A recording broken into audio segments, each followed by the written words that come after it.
What's going on? And welcome to Totally Blitz Podcast. We're about to talk week 11 of the NFL. It's been a good ass week, ups and downs, roller coasters. As always, go down, like, and subscribe. Let us know what you thought of week 11. Let us hear your thoughts on your favorite team or whatever bet you were sweating this weekend. As always, I'm one half of the Totally Blitz Podcast. I'm Paul Pickett, Wyndham Concha, and I'm joined with. Hey man, you already know it's your boy Kev, Water Voice, your boy, aka the Don PYE, aka the motherfucker with this fish. Paul, why the fuck do we be having these close ass weeks and all my games be coming down to the fact that motherfuckers want to miss field goals? And I'm just like, why do I have to go through this? I never get the field goals. I motherfuckers either miss the field goal or they motherfucking get the field goal hit on their ass. Fuck the Browns. Fuck the motherfucking Seahawks right now. Don't ask me, motherfucker. You the one winning the week to week standings and the month, like the fucking season standings, right? You get the more calls than I do. See, you think you be getting the bets. See, you feel me? You be getting the money on the back doors. I be getting the randoms, like you feel me? You're the type of nigga that you still you be taking the underdog, you be taking the losing team, but you still be hitting the spread. So I'd be like, that nigga still winning in the end. Yeah, that's how I felt about the Cardinals this week, bro. I felt like the Cardinals had the chance to win in their hands multiple times, but then end of the day, I still covered the spread, but Yeah, felt you so playing a much whole better. different ball game. But, But this has been a, I was gonna say, but it's been a banger of a week though, even though motherfuckers want to do me wrong. I mean, overall as a week, we're both sitting at 8-3. This doesn't count the Sunday night and Monday night. Vikings Broncos is in a barn burner here after halftime, so it's really up in the air. But we're both sitting at 8-3. You took Broncos, I took Vikings. We both took the Chiefs Monday night. So it actually really just comes down to who wins this week is on this game Sunday night, which actually makes it like really fun as we're watching it. Like, who gives a fuck about the Vikings and the Broncos? But like, we got something riding on the line here, not just bets. And the fact that this game is close, like I feel like usually in situations like this, it'd be a blowout and motherfuckers are talking shit like you fucking idiot. How could Now it's you more have like took blah blah blah? Like normally it'd be like 21-3 at halftime for whatever team, and you're sitting there like, why the fuck did I take blah blah blah, bro? Like if either side, you were sitting there like, why the fuck I take the Broncos, bro? They fucking stink. And then like the Vikings, why the fuck I bet on Josh Dobbs, bro? He just been there like 2 weeks ago, bro. What the fuck? Like, but it's a close game, which makes that loss even more harder because I feel like this is gonna come down to a field goal. yeah, that's the beauty of football.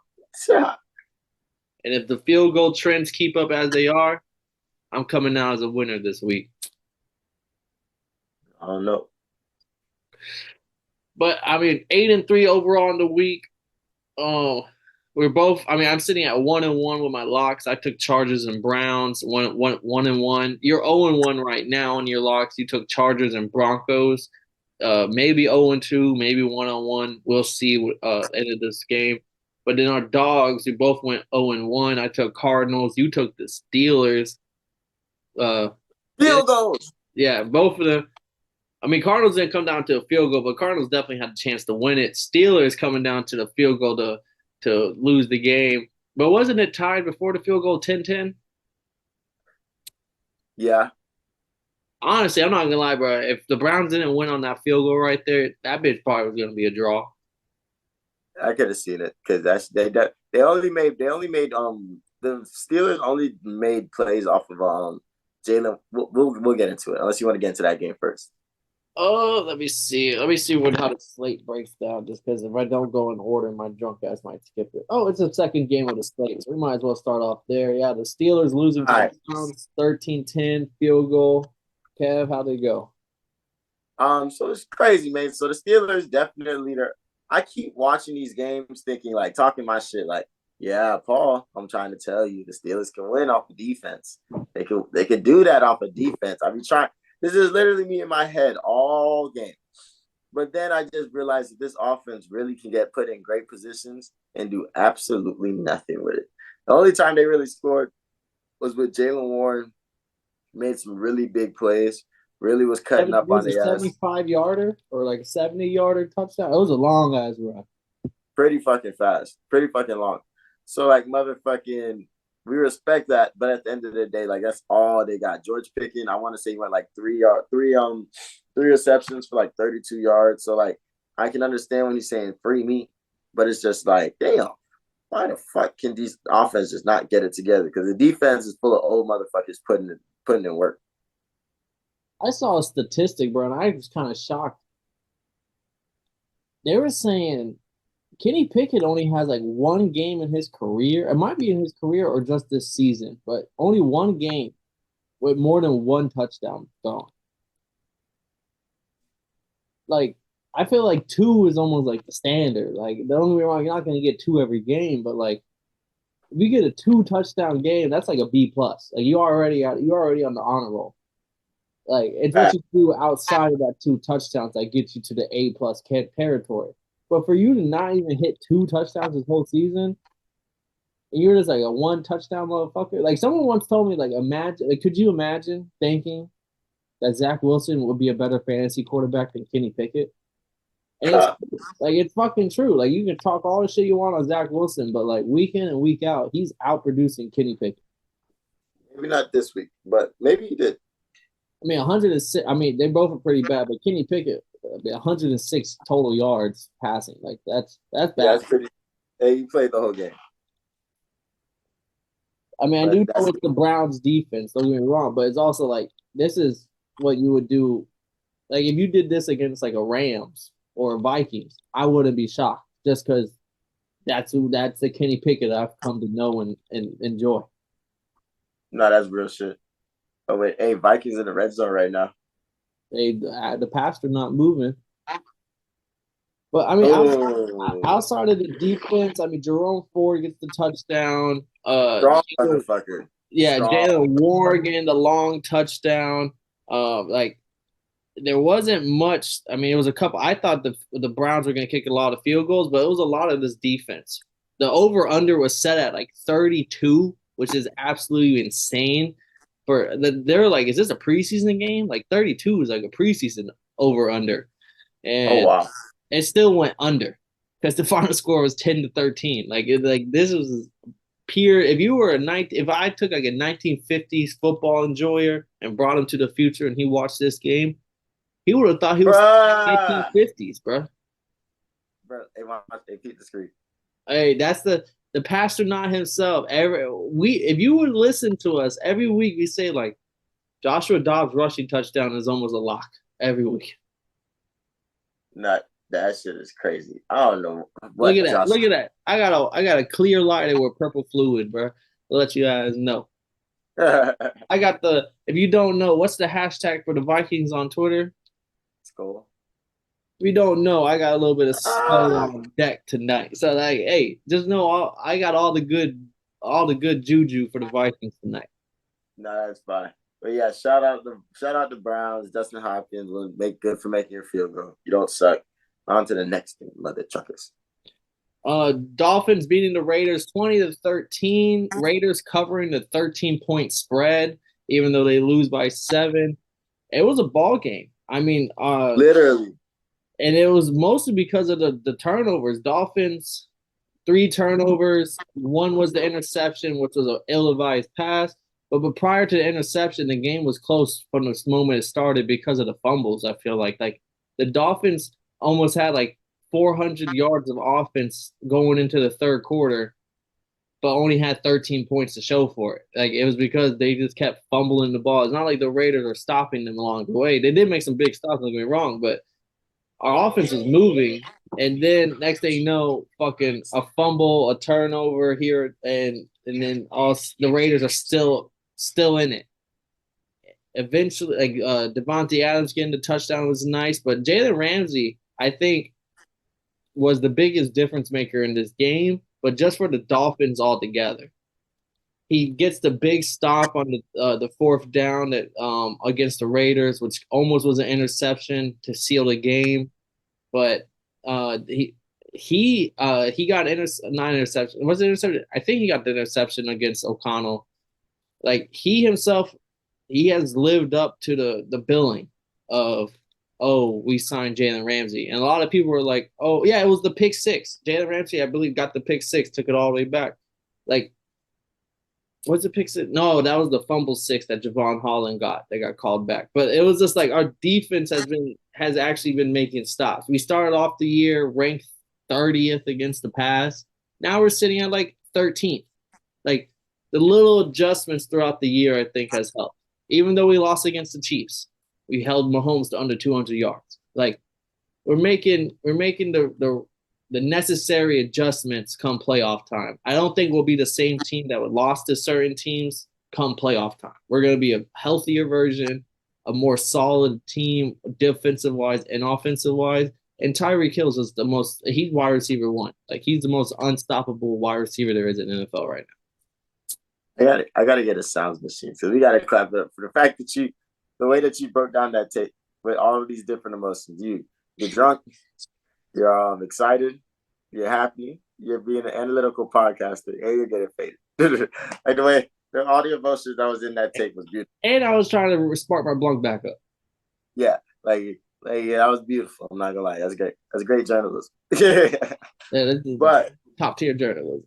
Top tier. But yeah, I mean, I was watching this game thinking because my dog, I don't know if he was gonna take the Raiders with the points, but he almost put down 15 on the Raiders, and I told him, "Nah, why don't you just go ahead and put down one, and then just get your one, turn that into 10, and then use that 10 to actually awesome, it's a little bit better, a little smoother. You feel me? But now you're playing with house money the whole time. I don't know if he was gonna take him with the points, but I think he's looking at me crazy if he did. But it was a good game, and I feel like Tua was just if Tua looked because of the turnovers and turnovers on the offense, Tua looked like he played a lot worse than he did. And when I looked down and checked the stats after the game, I was like 325, 28 for 39 with 2 touchdowns and only one pick. I was like, oh fuck. And you guys, my biggest thing about you guys is the fact that I feel like Tua's been getting sacked a lot less. So he's been getting a lot more time. The O-line's been doing their thing a lot more and gelling more well. I don't know if somebody came back from injury or something Aaron like that. Armstead, all pro There it left goes. tackle. Because I've been wondering why this man Tua has been having so much time and looking comfortable. You feel me? And then when Jalen Ramsey got that game sealing interception, that shit was beautiful. I was like, yeah, this nigga's the number one corner in the league again. Yeah, people like I understand. I was talking about Ramsey wasn't that guy last year on the Rams, but they were having him blitz, having him at safety, having him at slot, having him at the nickel. Like they had him playing 5 different positions in one. Whereas he comes over here, hey, we just need you to guard the best receiver there is. Cater will handle this. Eli Apple's gonna handle this. Like Javon Holland, but see, even Eli Apple, people clowned us that Eli. The problem with Eli Apple was he was the number one corner on the teams he was getting clowned on. Yeah. The moment he can be corner number 3, I like his odds. Give me the Eli Apple odds when he's corner number 3. Yeah, playing the slot and shit. Yeah, so that was my thing. Is like also like we just needed him to be okay until Ramsey got back, and people kept saying Ramsey's washed. Y'all, oh, he's washed. He's a has been. Oh, his best years are behind him. I kept telling him, wait till December. We in November, motherfuckers, and you already feel the impact of Ramsey. Yeah, and when he came back from his 2 interceptions, I was tweaking. He did get that first interception. It wasn't a pick six, but he got 2 interceptions on the day. Yeah. He has 3 interceptions in his last 3 games he's been back. So and the first one was a pick six. Yeah, no, a pick six. It was almost a pick six. He just ran into his own guy. Oh yeah. Yeah, but shout out the Dolphins, man. We're moving, and the Raiders, for a team I thought was going to get blown out coming to South Beach, and the good times was kind of coming to an end. It was competitive. It came down to the last drive. It came down to that last interception. So like, shout out to the Raiders. Like they definitely have. If this was the Josh McDaniels Raiders, the Battle of McDaniels, we would have blew their asses out. Dove Cup. Then our next game on the slate, Texans beating the Cardinals 21-16. CJ Stroud, I mean, shout out to the Cardinals defense because CJ Stroud had like 250 yards at halftime. He ends the game with 336. Still a great game by any metric, 336. But 250 at halftime. You always thought he was going to throw for 500 against the Cardinals.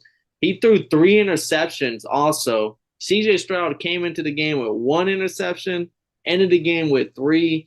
And that's why I say the Cardinals had the opportunity to win this game. So I'm not mad I took them on the money line. I took them straight up because CJ Stroud was throwing red zone interceptions that was setting up Kyler Murray for good field position. And they just couldn't get it done in Houston. CJ Stroud, they moved to 6-4. Cardinals moved to 2-9, and they're still in the top quarterback draft pick. I felt good about this because I was shook about this when I was like, CJ, I need you. I'm believing you. I'm a believer now. You're the obvious pick for rookie of the year, and you looking like one of the better a top 15 quarterback, a top half quarterback in your first year. But I need you to look good this week, and that's what my dog did. He threw them 3 interceptions, and that shit was definitely hurtful because for some reason Red Zone loves to show you every time the team you wasn't sure about fucks up. Yeah. But he did this thing, and I feel like they figured this offense is figuring things out, and you couldn't forget about the defense. Like this is a D'Amico Ryan's coach team, and I think they really forced a lot of shit this game. Yeah, so the Cardinals going to halftime. It's 21-10. They're losing, right? They come out of halftime. They score a touchdown first drive out of halftime. 16-21. They go for it. They don't get it. They get the ball back. They go all the way down to Houston's, I think, 30. They go for it on fourth. They get stopped. They get a big interception about midfield. This is the next drive. Get a big interception against CJ Stroud, midfield. They get the ball back. They move down. They go for it on fourth down again. They get stopped. CJ Stroud gets the ball back. Intercepted again. Cardinals get the ball. Go all the way down to like the 30 again. They go for it on fourth down.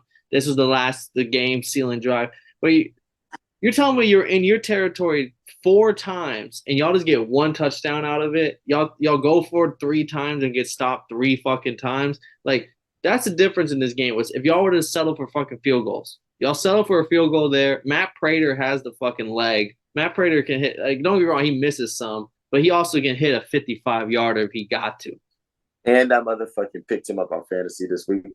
Yeah, like this was like if y'all go for it on 2 field goals, y'all just got to get 2 field goals out of those drives. Y'all win this game. Y'all's defense made CJ Stroud throw 3 interceptions. He's only had 1 through 10 weeks of football. Like, and y'all lose this game. That's what I think was the big thing. Was I don't want to blame coaching and shit, but like that's what it came down to was the coaching decisions on those fourth downs. I know you got Kyler Murray. I know it's 4th and 2. I know it's 4th and 1. But also you gotta understand, like your defense is playing through their fucking mind.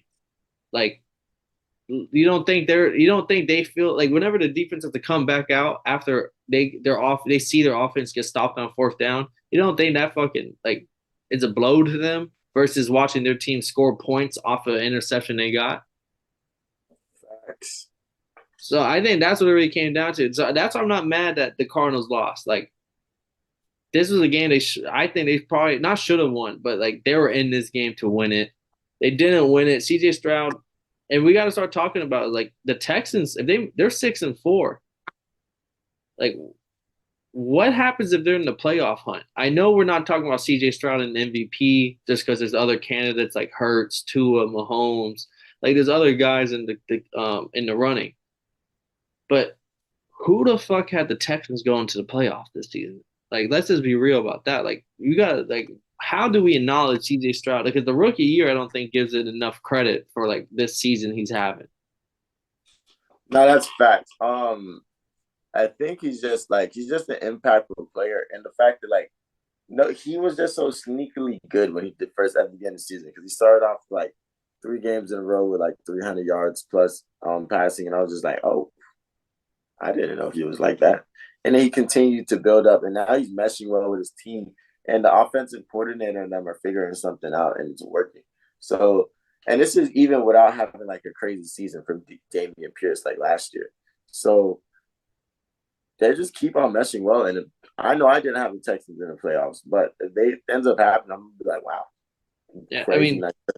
he has um Tank Dell, another rookie wide receiver, playing through his mind. Nico Collins, uh, Noah Brown, who like the past 2 weeks was his torching defenses. Dalton Schultz, like even Damian Pierce was hurt these past couple games, and Devin Singletary came in. But like that's all the shit that like he doesn't have all stars around him yet.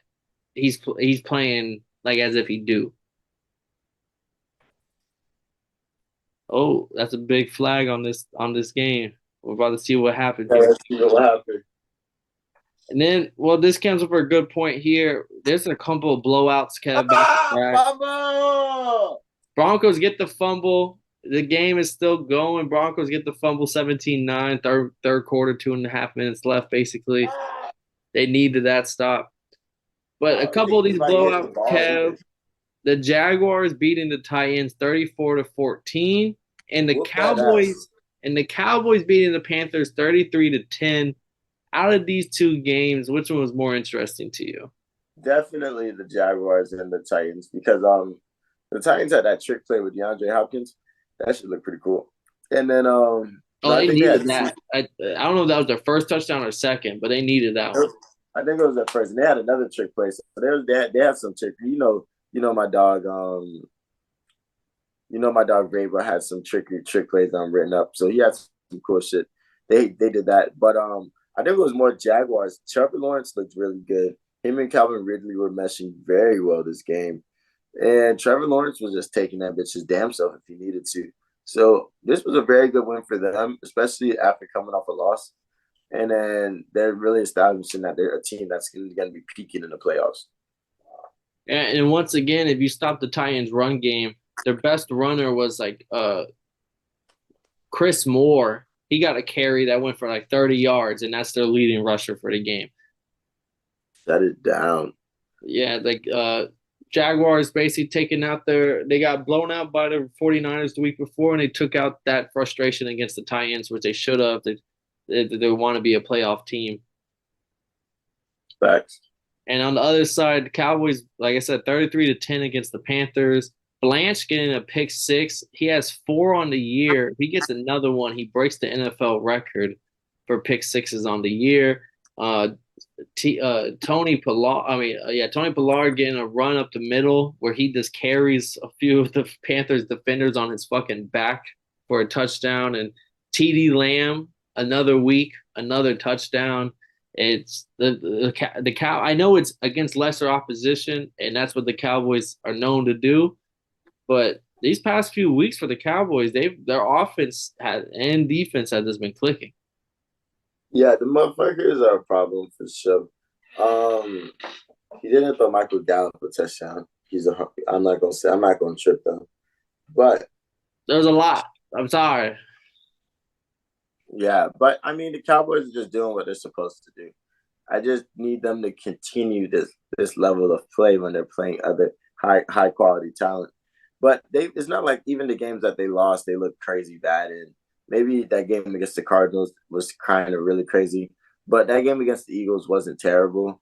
So like if they just continue their level of play, they'll continue to fade to go. But what's really crazy about the Cowboys, I think that game really didn't matter. But the fact that Jerry Jones is inducting Jimmy Johnson into the Cowboys Hall Ring of Honor is going to be insane. Because And did you know about the? I know you know about the beef. yeah, they don't fuck with one another. Oh, at least not to now. Yeah, I'm over here watching them talk to each other, and I'm just like, yo, this is crazy. I would never have expected this.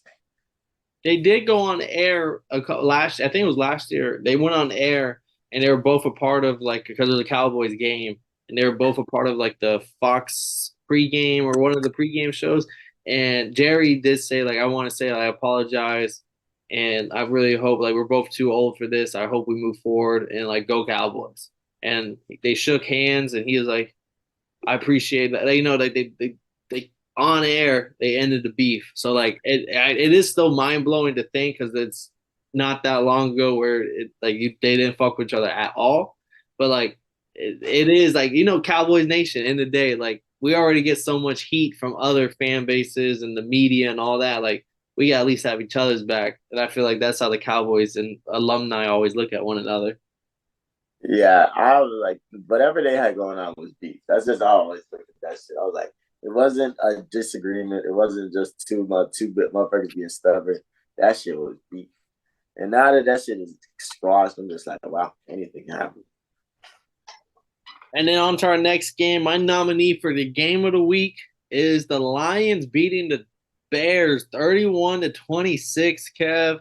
I had the Lions minus 7.5. That didn't cover, but that didn't matter because this game was electric. There was 4 minutes left in this game. The Bears are winning 26 to they're winning 26 to 14 with 4 minutes left in this game, Kev. 4 minutes left, 26-13.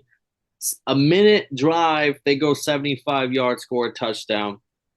And the touchdown that was to Jameson Williams back from his suspension from the gambling. Bears get the ball. A quick 3-and-out. They get the ball back to the Lions. They go 73 yards again in 2 minutes. Now they're up 29-26. Bears get the ball. You're thinking, okay, maybe they can come down and score. Justin Fields earlier this game, DJ Moore, they've been cooking. Run game hasn't been bad. Aiden Hutchinson, grown ass man, defensive end, comes in that bitch, knocks it out. The Bears lineman kicks it into a safety. Lions get the game. Game's over. But once again, I can't stress enough. 26-14 with 4 minutes left in the fourth quarter. And at this point, I'm just saying this is you were even saying like Jared Goff's ass is selling. He threw I think 3 interceptions this game. Fucking Facts. two and within like the first like the first 4 drives, he threw 2 interceptions on his own side of the ball their own side of the field to set up easy Bear touchdowns. Like we're sitting here like this is the Jared Goff of the old. This is the Lions. The Lions do this and they lose this game. We're talking about we can't bet on the Lions come playoff time. Here they are. They come back. 4 minutes left, down by 12 points. Doesn't matter. They win the game.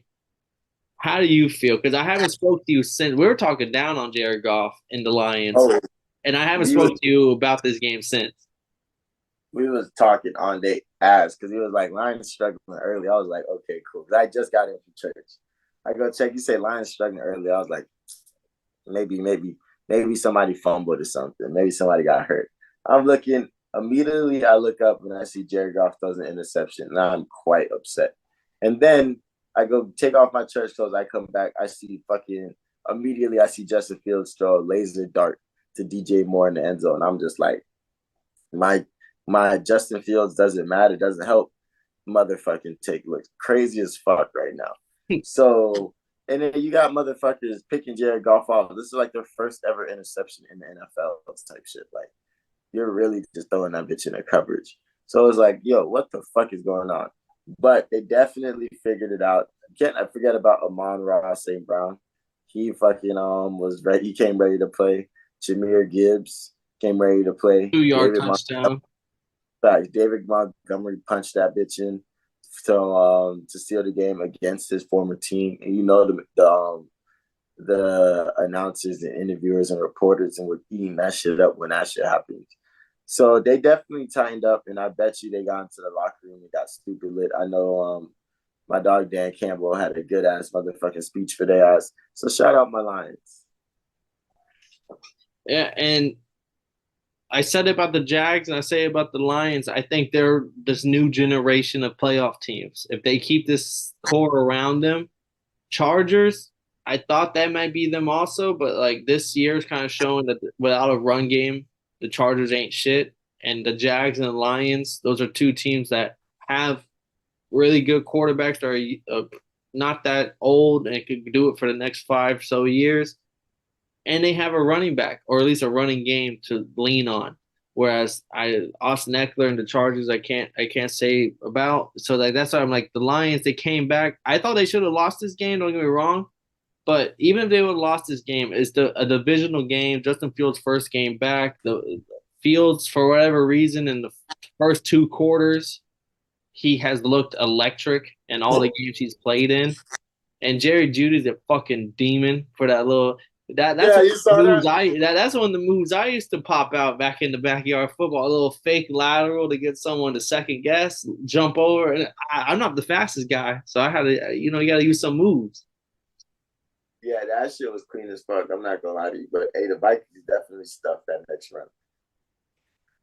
But yeah, the Lions taking care of business against the Bears, but the Bears are showing, I feel like Fields heard all that news about Tyson Baggett and maybe he should be the starter, this and that. So like The news from you.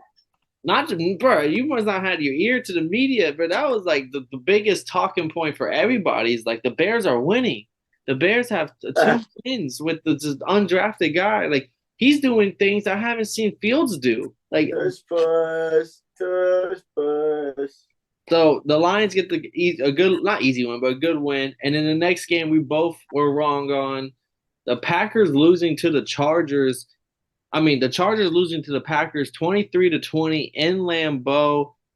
Chargers had multiple times they could have won this game. Austin Eckler fumbles within the 3 yard line to give the Packers the ball back. Quentin Johnson on a fourth down, a 4th and 4.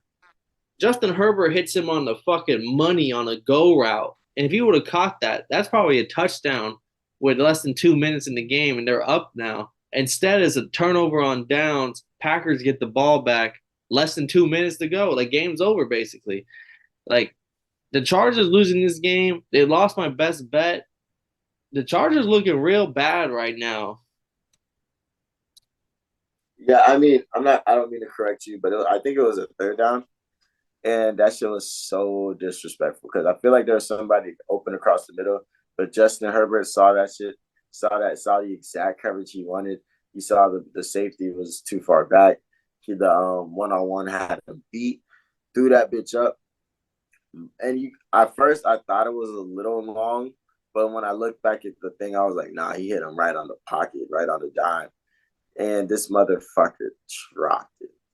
That shit was so hurtful because that was, and even if they didn't score the touchdown, like maybe he had fell, that would have put them motherfuckers in field goal range. And you're right, it was third down, but also like you're a first round pick. You're Quentin Johnson, the number one rated wide receiver coming out of college, coming out of TCU. Big body. They're giving that motherfucker comparisons to Megatron. They better take him back. Yeah, you better take all of them back. But Zay Flowers is outproducing you. Jackson Nigma is outproducing. Now, there's a whole bunch. Jordan Addison's definitely outproducing you. Damn, this that bullshit. Motherfucker just got sacked. But this was the game that had me scratching my head that the Packers won this game. Because like once again, like it does come down to that last drive. But before that drive, they were in the red zone within the 5, and Austin Eckler fumbles it. And once again, I'm sitting here telling you, Kev, and telling the world, Austin Eckler is not a real RB1. He's an RB1 come fantasy football time, but in the terms of getting that yard when you need it in the trenches in the red zone, he's not an RB1. He averages like 50 yards a game rushing. If he didn't have the 5 to 6 catches a game with an extra 50 to 100 yards receiving, it wouldn't matter. But with a lot of these other running backs, they can get you what you need on the ground. Yeah, and that play where he fumbled was just terrible. I don't know if that was the play or if I'm thinking of another, if I'm getting him confused, but he definitely fell first. Yeah, no, he fell first and then got back, like kept going. And then fumbled. I was like, that was terrible, homie. Yeah, like Chargers move on. Now the Chargers are what 4-6. Packers are 4-6. Chargers, they need to make the wild card, and the AFC is as tough as it comes. And the Packers, they keep They needed this win to at least stay alive in the wild card hunt in the NFC. Yeah, I look down. I look at this as the Chargers lost more than a Packers win, just because wins are not easy to come by. So the Chargers have to win the games they're supposed to win. It isn't. This was one of those games they were supposed to win. Now I'm looking like, I don't know if y'all really making the dance. And then our next game on the slate, divisional game, Giants beating the Commanders 31-19. Giants moved to 3-8. Commanders moved to 4-7. Howell has 3 interceptions. The Commanders as a team has 6 turnovers, including all the fumbles. That's the difference in this game. Don't expect to win a football game in the NFL with 6 turnovers as a squad. And even if it's against the fucking Tommy DeVito Giants, Tommy DeVito had 3 touchdowns passing this game. And I think he tied Daniel Jones for his most games with 3 touchdowns with the Giants. Crazy. But nah, 6 turnovers are insane, Pebble. And the last one was like a game sealing pick six. Like what the fuck? He put giving these dudes great field position. And then Sam Howell. I'm over here. This team was the number one offense for like the last 4 weeks or something like that. Man, that bullshit. Brian Robinson was like the number one leading receiver with like 40 or 50 yards with 7 receptions. Like, what the fuck? Yeah, I got the only thing that's working is wheel routes. Apparently. Shit is crazy. This game pissed me off. I'm not gonna lie to you. Shout out to Vito. He looked good, but it's some bullshit. Yeah, and like you said, you don't expect to win this game off the interceptions. Brian Robinson's your leading receiver, your leading rusher. Isaiah Simmons pick six to seal the game. That was definitely worth the draft pick that y'all sent to the Cardinals to get him. What was it, like a 5th-round pick, 4th-round pick, or I think it was actually a 6th-round pick. But Facts. Giants, Dante Banks, the rookie, he went on Instagram Live after this game and talked his shit to the Commanders fans, saying like y'all could have drafted me. Y'all had pick 16th or 22 or whatever pick they had in the first round before the Giants, and they chose not to draft him. And Dante Banks goes out there and gets an interception on their ass, and he let their ass know like y'all could have drafted me, y'all didn't. Y'all sorry ass bum ass motherfuckers. Damn, that's crazy because they definitely did bust their ass twice this year too. So like, unless they see each other in the playoffs, they got to eat that. Yeah, so and the Giants, 2 of their 3 wins coming against this Commanders franchise. Ron Rivera, we haven't talked about it in a couple of weeks, but I wouldn't be shocked if these next coming days or even next week if they lose again that his ass is out of there. Yeah, and I don't know where Bieniemy was with the offense this week, but I need him to figure that out next time I pick them. And in our next game on a slate, we had the 49ers blowing out the Tampa Bay Bucks. It wasn't until the fourth quarter this game became even close. But 27-14, they beat the Bucks in San Francisco. Brandon Ayuk has a career day where he had 156 yards on 5 catches and a touchdown, one of them being the 76-yard touchdown to Brock Purdy. At no point did the Tampa Bay Bucks were in this game. Like, yeah, they get the late fourth quarter touchdown to make it within 14-27. But like I said, but prior to that fourth quarter touchdown, it was 27-7. Like, this was an absolute asshole top to bottom. How do you feel about the 49ers and the Bucks? My apologies for that noise, but shout out I to just Broncos. I just saw it. I just saw it. Shout out to Broncos getting the interception. You know what I'm saying? Back in the red zone. But this 49ers Bucks game went exactly like I expected. I was hoping that the 49ers defense did a little bit more, like cause a little bit more ruckus. Got a few more interceptions, maybe. Maybe it's because I have them on fantasy, but I was expecting them to like dominate them a little bit more. But the safety to Funga, I believe, he got hurt. We praying for him. Make sure he's out for the season. That's tragic. But Fred Warner looked like an absolute monster this game. I didn't even see the final 2 touchdowns. I'm not gonna lie to you. Yeah, So all I saw was the 49ers killed this Bucks team all game. yeah. The touchdowns were all 1 yard touchdown. Mike 1 yard touchdown. Rashard White 1 yard run for a touchdown. But the Ricard White run came towards the end of the game where it didn't even matter. Mike Evans getting in it before halftime. It was at halftime. It's still a game. It's 7-13. Then second half, Brock Purdy just continues his fucking onslaught where he just doesn't miss an open guy. Like that's the thing. Is like people were Facts. open and he just doesn't miss. If you're open, Purdy will hit you. So like all the Brock Purdy slander and all that stuff, it's like yeah, he might not be the next Peyton Manning, the next Tom Brady. But if you're open, and I feel like if you're a team, that's a good feeling to know. Like, if someone gets open, he's not gonna miss the receiver. And that's a very good feeling to have if you're the 49ers. Because these motherfuckers be getting open. Yeah, I believe it. I like that you said that because I feel like Brock Purdy, face mask, them cheating ass Vikings. But I feel like Brock Purdy, oh dang, there was a face mask on the Broncos. That's crazy. Yeah, pussy ass, cheating ass motherfuckers. Damn, that's actually crazy. How you get a face mask on offense? You're not allowed to grab the face mask when you stiff arm. No, I'm looking at him like, yeah, bro. Like literally, all you have to do was just push his head on me. But why you? And you wasn't even gonna get the first, but we put Like, you. how did they like just don't do this? Don't Yeah, do this as a stupid. running back. Just don't clench your fingers. Just push. Yeah, I mean, I was like, I know you want to make back to the line of scrimmage, homie, but like, just take the two rather than the 15 or the five, whatever it is. But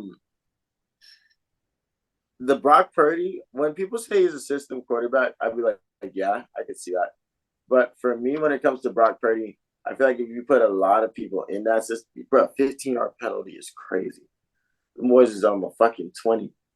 Yeah, they worked it now. Yeah, they're going backwards, bro. What the fuck is this? And they just ran the same fucking play. Oh, well, at least they're back in 10. But when people say Brock Purdy's a system quarterback, I'll say, yeah, I think Tom Brady early in his career was a system quarterback. And he got blessed with a really, really good system. I don't know if Tom Brady had a system that good when he first came out. But I feel like there are a lot of people, if you put in that system, would not be nice. Like Zach Wilson is not eating in that system. Motherfucking other starters that suck. Fucking Baker Mayfield, yeah, a Stafford lot. throwing an interception a game on that system. Right. So like a lot of people wouldn't even know what to do. That he was blessed to go to a team with an offensive jugger, offensive guru, a fucking a team that traded for oh, he dropped it. Oh, he's sorry as fuck. Oh, he dropped it, Paul. Where was his energy last week when I had to go against Cortland Needed Sutton? that. Oh, he dropped that. That's crazy. But yeah, so like I feel like people, it doesn't matter if you put respect on Brock Purdy or not, as long as they're working. That's all that matters. Oh, Russ could have threw a better ball. Man, Russ had someone coming up the middle immediately. Yeah, that's true. Yeah, no, but that's true. Like, you can talk. That's my thing. Like, Brock Purdy, you talk all the shit you want on him, but at the end of the day, like, he could have just been. I feel like system quarterback didn't become a term till Tom Brady. I feel like Tom Brady was the invention of system quarterback. And it was an early Tom Brady. Like I think by like year 2 and 3, Tom Brady was really out of the system idea. He just listened to his coach really, really well. Like no one would have called anybody. Like, I feel like no one was using the term system quarterback in the '80s or the Yeah, '90s. I think they just called that being a quarterback. Yeah, like Terry Bradshaw 1 year where they were in the playoffs, he threw like 11 touchdowns and like 14 interceptions. Like that was his season. But no one gives a fuck because Terry Bradshaw won like 5 Super Bowls. Like you know what I mean? Like it's like Terry Bradshaw's a Hall of Famer, but like that motherfucker only threw like 15 touchdowns or less every year. Facts. They was over there playing defense in Pittsburgh. Yeah, so like nowadays where they expect everyone to be the next Peyton Manning, if you don't have those performances, you get labeled system quarterback. But at the end of the day, it's like they were winning, and he threw 3 touchdowns effortlessly. It felt like throughout the whole game, like it's not an issue. Did his job, sat back on the bench. Thank you so much. Who do I play next week? Facts.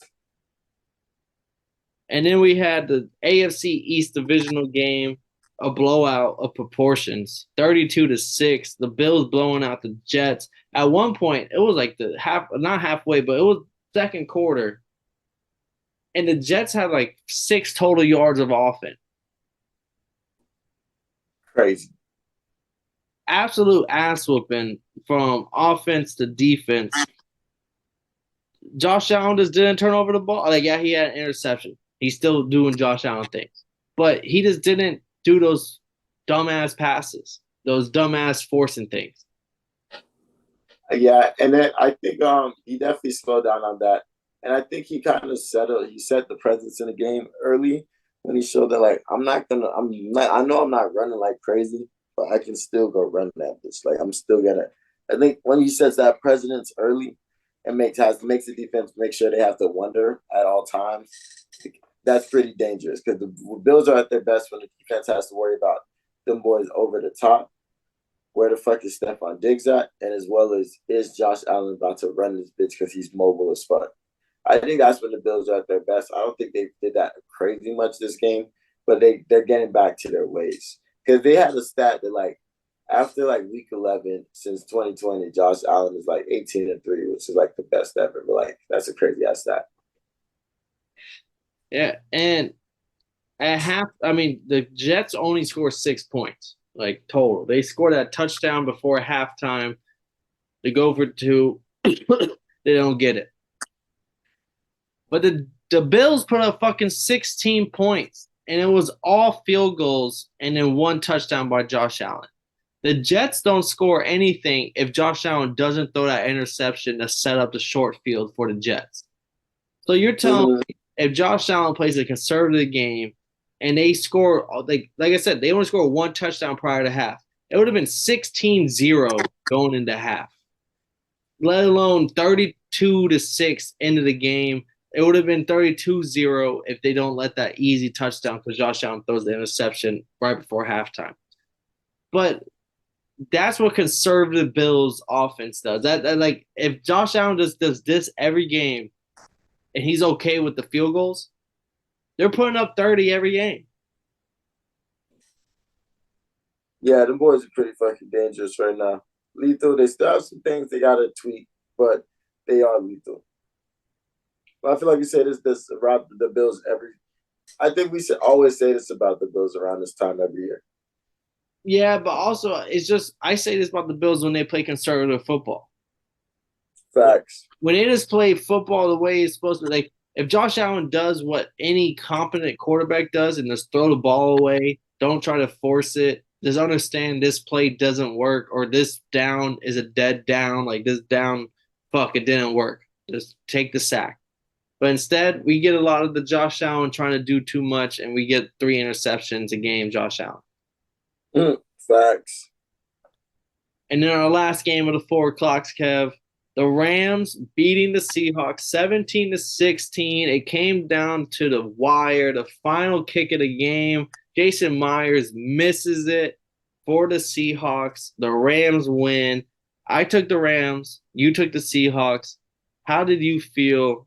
Whatever, like not even just that final kick. How did you feel on the drive with Drew Lock? Because Geno Smith gets knocked out of the game. He might not be good to go week 12. Who knows? We'll be on that on the picks episode. But Drew Lock is in the game for the fourth quarter. He hasn't looked good. Now you got the ball. Y'all got to go score some points. Definitely scared to death. But it was DK to the rescue. And then there was this whole entire game. I think the receivers made some really great grabs. So when they got to that last drive, I felt like all they have to do is just get one or two good ones, and then after that, I think somebody can make something happen. And that's what they did. They got him. They got the 2 plays they needed. They get in the range, and my dog misses that shit, and I was like, I can't get a field goal. That was my take this week. I was so fucking hurt. But shout out this fucking. It was a long one though. It was a 55-yard. Yeah, but I'm from Atlanta. You feel me? Young Ho Koo. I mean, he makes those in his sleep. That's true. Young Hoku. I think he leads the league in like touchdowns, not touchdown, points to take the lead. Yeah, that makes sense. He leads the league in that, and I think there's also another stat where like him by himself has more points than like three other quarterbacks. Oh wow. Yeah, it's just like like probably got more points than Zach Wilson. Yeah, no, but the Rams, I thought this is a game where I felt like they should have lost. Like if Geno Smith was in this game for those last couple drives, I think that the Rams lose this game. They didn't take the lead till the fourth quarter. The defense was, I don't want to say getting sliced up, but at the same time, they weren't really like Kenneth Walker wasn't getting off. But like Geno Smith, When he get hurt. I think he got hurt and Zach Cabernet finished the game. So like another one, Geno Smith doesn't finish the game. Kenneth Walker don't finish the game. Like I just don't think if the Seahawks were fully healthy, they probably would have lost this game. I'm happy I took the Rams. I'm looking pretty good post game recap now. But at the end of the day, it's like Matthew Stafford looked pretty ass. He had like a wheel route to Henderson that would have been was wide open that would have easily gone for like 30, 40 yards. Completely throws that bitch to out of bounds. He has the 30. interception that was on tight coverage. He ends the game with 190 yards, 17 to 31. Like that's not good completion percentage. Just overall, all together, the Rams played a bad game, but for whatever reason, Sean McVay owns Pete Carroll, and that's the only reason why I took him. I respect it. I wasn't believing it, especially in the matchup game, but it worked. You got it. I mean, Geno Smith looked great while he was playing. Got knocked out. Drew Lock took it down. At least he did his part. And somebody didn't seal the game for us. Yeah, it happens. It does definitely. This is National Football League. It happens. All together, we're both sitting at 8-3. It comes down to the Sunday night game, Vikings Broncos. Y'all been watching along. You definitely know we've been paying attention. It's currently the fourth quarter, sitting at 17-15. Vikings winning. Vikings got the ball. If y'all don't watch the game, stay tuned for our Thursday night picks coming out on Wednesday. We'll have the recap to the rest of this game. In the Monday night game, Chiefs versus Eagles, rematch of the Super Bowl, one of the best games on the slate. We're both rocking with the Chiefs there. And before we head out, Kev, you have any last things you got to say to the crowd? Fuck a field goal. Fuck, to take the kicker out the game, fuck it. Fuck a field goal. Motherfucker, you a Falcons fan. Young Hoku, and you talking about fucking field goal. That's wild, bro. That's blasphemy. Fuck a field goal. But as always, thank y'all for watching along. Go down, like, and subscribe if you're still here. We appreciate all of that. Comment, let us know. Comment to let us know how you felt about Week 11. Any bets y'all rode this weekend? Something crazy that happened this weekend in football that y'all lost a bet or cashed a bet. We'd love to hear it. And if y'all didn't know, this is another recap of Week 11 NFL. I'm Paul Pickett, Wyndham Concho with Kevin Waterboy Savoy. If y'all ain't know, well now y'all know, motherfuckers.